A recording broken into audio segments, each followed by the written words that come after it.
what we're going to do today is first have a discussion with a voice writer. This is Mary. I'm Mary Birnbaum. And then some of the discussion will give us a better understanding of how voice-to-text conversion works. And Mary also speaks Spanish, so we'll be able to have a real-time language translation demonstration. And then we'll talk about some of the venues where captioning is beneficial and some of the realistic milestones for the training. So, Mary, tell us, what is captioning?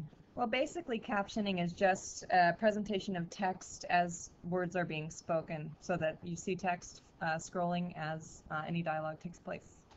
And who are some of the people that would benefit from captioning? Well, there are 20 million deaf and hard of hearing people who would benefit from captioning presently, as well as anyone for whom English is not their first language. Although, as we'll demonstrate later, we can also produce captioning in Spanish to Spanish.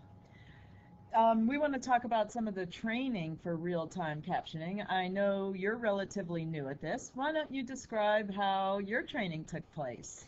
Well, the training is set up to take place over a 6-month period, although what it really depends on is your own level of commitment and the amount of time you have to devote to training your machine. So while anyone can take from 9 to 12 months, depending on how much time you have, I was able to accomplish the training in about a month and a half, and was able to get it working for me and get out there working in the field. Wow, that's great. In just 6 weeks, you were out there working in the field. I am impressed. Oh, thanks.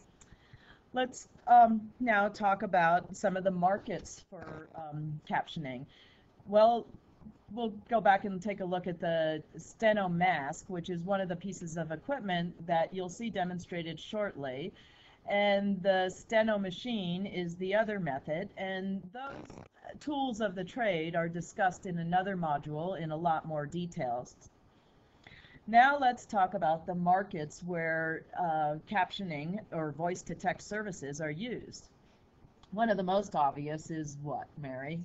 In classroom real-time captioning for college students, although K through 12 is also useful.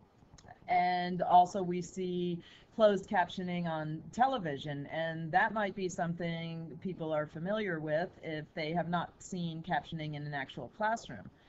But there are many other settings, as you can see listed here. Streaming media on the internet is one of the more popular, newer applications, and in business settings and government meetings and so forth. Now we're going to go ahead and show the demonstration of real-time captioning with Spanish translation in progress.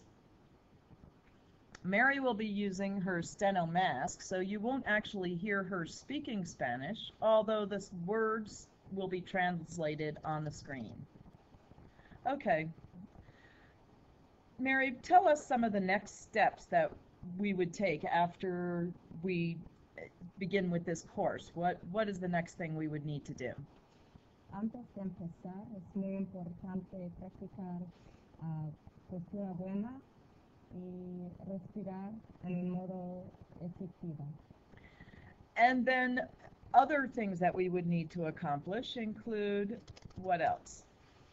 Es muy importante aprender modos de dictado fundamental y aprender cómo usar las herramientas del trabajo. And would this class be appropriate for people using voice writing as well as machine shorthand? Sí, es fácil usar la máquina de la voz y también se puede hacer para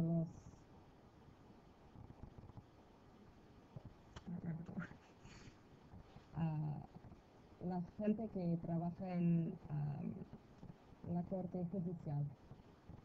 Okay, thank you, Mary. I think we have a good idea of how the English to Spanish works.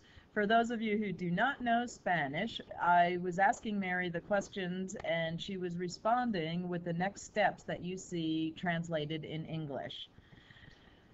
So that is just one sample of an application for real-time voice-to-text conversion. Mary, is there anything else you would like to add for our students? I think you've covered just about everything, Renee.